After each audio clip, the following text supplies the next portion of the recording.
This is the second chapter under business taxation, sixth semester subject. So tax under environment. So under this unit, we'll be dividing into two subunits: TDS, tax deducted at source, and advance tax. So in this video, I'm going to explain TDS and TDS rate charts. So and one sample problem. So before going to explain TDS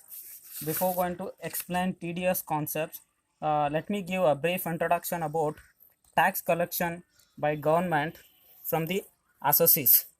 So the total income of the assessee for the previous year is taxable in the relevant assessment year.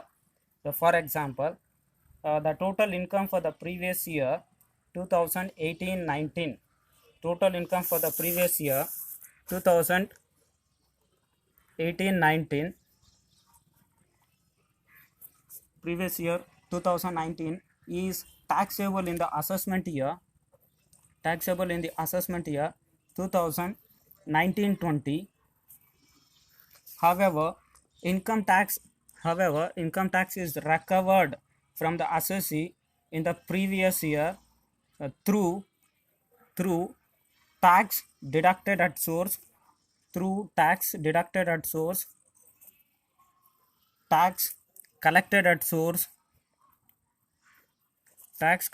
source, and advance tax payments, and this is three major payments made by every assessee in every assessment year. These taxes are deductible. So these taxes are deductible from the total tax. These taxes are deductible from the total tax due from the assessee. The assessee, while filing his return of income, has to pay. So every assessee has to pay self assessment tax while filing of return under section 140A.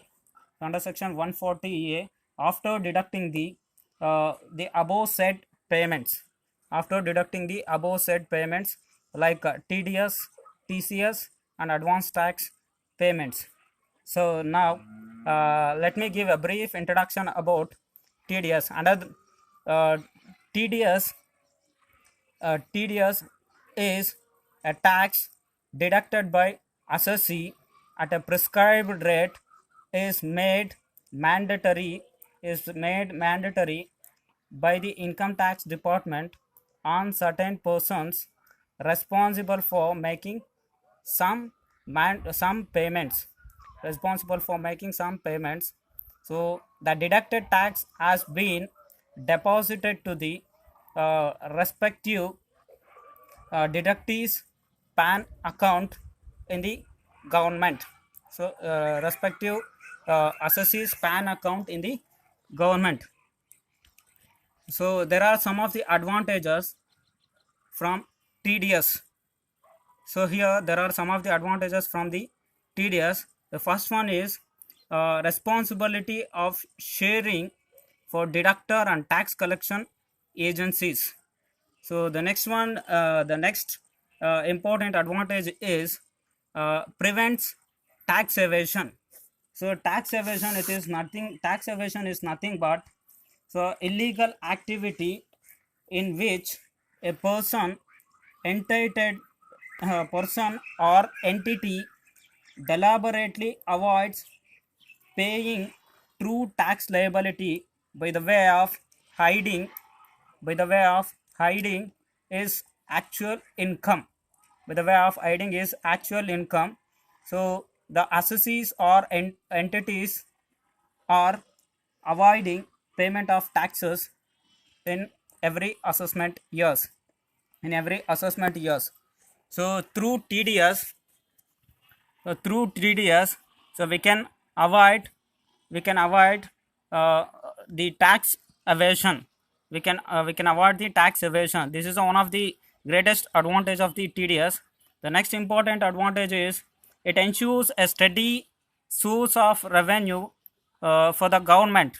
So regular TDS ensures a regular and steady source of revenue. TDS ensures steady and regular source of revenue to the government.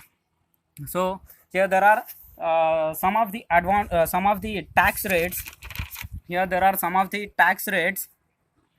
So which as per this slab rates, we are going to deduct TDS every year. So the first one is the first nature of payment is salary. So the threshold limit is 0. So for the salary payment, the threshold limit is 0. So the TDS has been made under the average rate.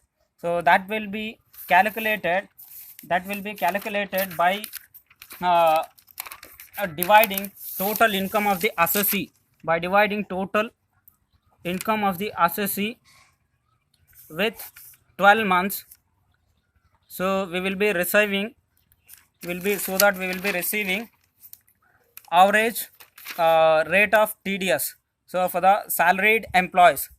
So the next nature of payment is premature withdrawal from employees provident fund. The next nature of payment is premature withdrawal from employee provident fund. The threshold limit is 50,000, and the applicable tax rate for the individual and HUF is 10%. So the next transaction is interest on securities. So interest on securities, the threshold limit is 10,000 rupees and the applicable rate is 10%. So next transaction, so dividend received other than listed companies. So the maximum threshold limit is 2,500 and the applicable rate is 10%. So the next transaction is interest on bank deposits and post office deposits. See, the threshold limit is 10,000 and the applicable rate is 10%. So next transaction is interest on securities in a registered firm. See, the maximum threshold limit is 5,000 and the rate applicable for the individual and HUF is 10%. So next transaction is winnings from lottery, puzzles and games. So the applicable section is 194B and the threshold limit is 10,000 and the applicable rate for individuals, HUF and other assessees is 30%. So next transaction is winnings from horse race. The applicable section is 194BB. The maximum threshold limit is 10,000 and applicable tax rate for the individual and other assessees is 30%. And the next transaction is payments to contractors. The applicable section is 194C. The maximum threshold limit for the single transaction is rupees 30,000 and for the entire year 1 lakh rupees is the maximum threshold limit. If the above said transactions or the above said limits has been crossed, then the applicable rates for the individuals is 1% and for the assessees and for the other assessees like partnership firms, companies, etc. For them the applicable rate is 2%. And the next transaction is insurance commission for the agents. So the applicable section is 194D. So the maximum threshold limit is 15,000. And the applicable rate for the individual and HUF is 5% and even for other assessees is also 5%. So the next transaction is payment in respect of LIC to the policy holders.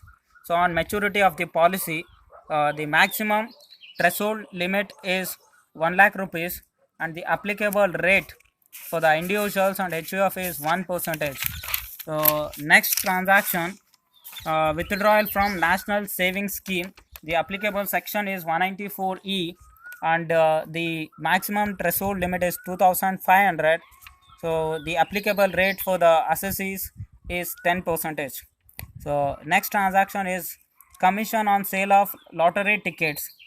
So the next transaction is commission on sale of lottery tickets.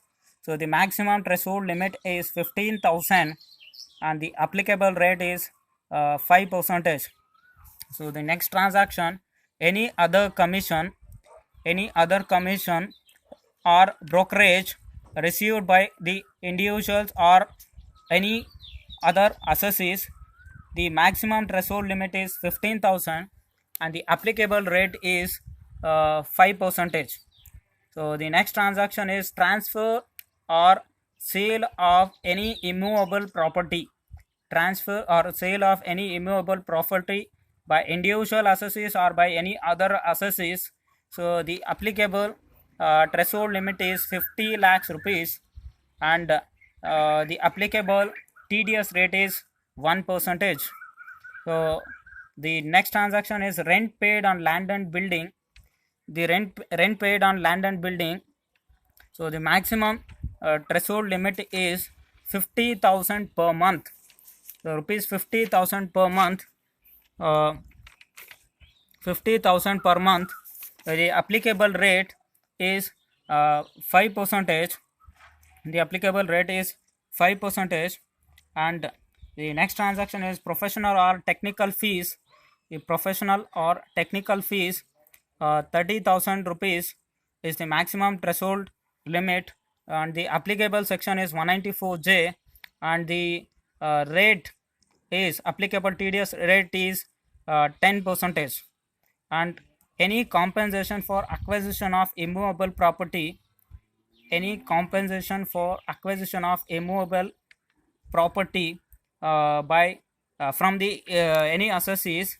So the maximum threshold limit is 2,50,000 and the applicable rate is 10%.